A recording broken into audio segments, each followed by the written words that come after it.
अस्सलाम वालेकुम प्यारे बच्चों। तीसरी जमात उर्दू की किताब बिस्मिल्लाहिर्रहमानिर्रहीम सबक नंबर 10 मुफक्किर पाकिस्तान। आज हम इसकी पढ़ाई करेंगे और सबसे पहले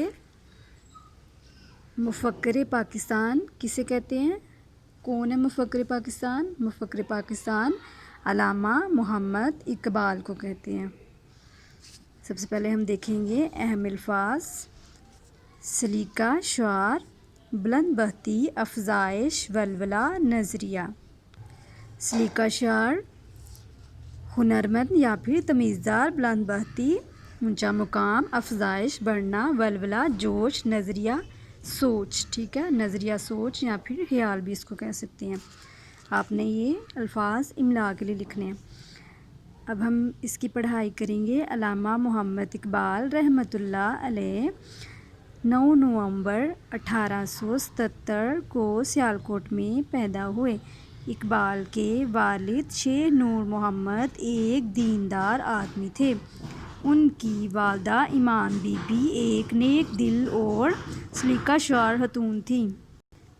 वो गरीबों और मोहताजों की मदद करना अपना फ़र्ज समझती थीं। शेर नूर मोहम्मद का ख्याल था कि उनका बेटा सबके लिए बुलंद बहती का बायस होगा, इसलिए वो इनकी तरबियत के लिए हमेशा फ़िक्रमंद रहते। इस दौर के रवाज के मुताबिक इकबाल की तालीम का आगाज़ कुरान मजीद से हुआ। इकबाल समझ बूझ और ज़हानत में अपने हम उम्र बच्चों से कहीं आगे थे। 5 बरस की उम्र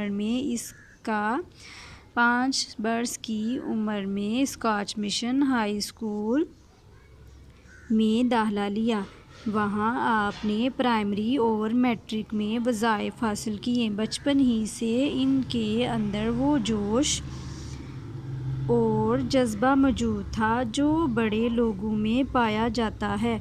उन्हें खेल कूद का भी शौक़ था। आम बच्चों की तरह शरारतें भी करते थे, हाजिर जवाब भी थे। शेर नूर मोहम्मद ये सब देखते मगर मना ना करते, क्योंकि वो जानते थे कि ये सब इंसानी जिस्म और दिमाग के लिए बेहद ज़रूरी और मुफीद है। मुफीद यानी फ़ायदेमंद। ठीक है। और शेर नूर मोहम्मद कौन थे? अल्लामा मोहम्मद इकबाल के अबू जान।